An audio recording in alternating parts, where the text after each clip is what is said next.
So what you see in this modular version of the Mini Hearth is a Camponotus chromates colony. This colony is going on its second year into diapause, almost into diapause at this point. All of the eggs have stopped growing, as you'll see later in this video. Just feeding them a little honey and crickets today in this video. So I wanted to show you what a larger colony would look like when it's ready to inhabit this modular version. So this colony started off in the smaller unit that you see on the right, and I'm using the XL model of the Mini Hearth Modular to add more room for them and make an expansion area. So when you have the modular units set up like this side by side, it gives you two foraging areas. So what I've done today is I've fed them crickets in one foraging area and then honey in the other one. So it definitely breaks things up a little bit. It makes it easier for you to clean one foraging area when you have to, because you always have an option of where you want to feed your ants. So if you wanted to clean out one, you begin to just feed them in the opposite one, and when you have three or more, it makes things even more easier. So there's definite benefits to having more than one foraging area.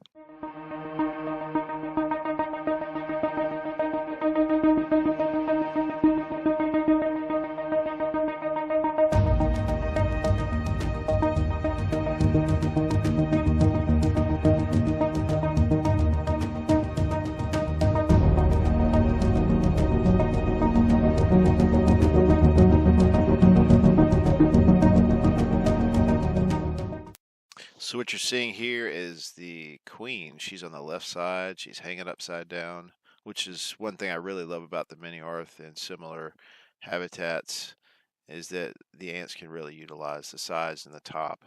And you can see her head is upside down, the shiny part of her mesosoma. So it's really interesting to see how this colony has started to move surrounding the two modular units where they're connecting. They moved all the eggs to the adjoining area, but the queen is choosing to be in the light instead of in the darker kind of hidden areas that would be where the areas connect. So, I've found always that Camponotus adjust to lighted conditions very easily. So this colony has spent their entire life in uh, alternating dark and light conditions, just in a normal room with sunlight, and they really don't seem to mind the light of these from this video at all. So it makes it much easier to get some good shots of them.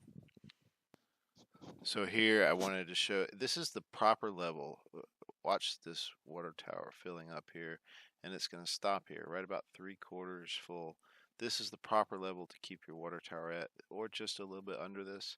So when you're handling it, you're not sloshing a lot of water out. You don't want to tilt it back. So that's why I wanted to show you that little shot there. Here you see the areas on the back of the mini hearths where the water is injected, and you've got 4 nestmates, 2 for the larger unit, the XL unit, and 1 for each of the small ones. And once again, all of these units can connect to each other. So if you were to buy another set of 3 or another set of 2 or a single unit, you could connect all of those together. They are easily pulled apart and then made into their own separate units or habitats or formicaria, whatever you want to call them. All the plugs would come with your habitats that you would need, 2 for each end. There's a connection, a 3/8 connection hole on each side, and 2 nestmates on the back, and the other hole there on the back is for the water tower. And you can use the nestmates for either ventilation or water, or you can use 1 for each in the event that you have the XL version, which you see here.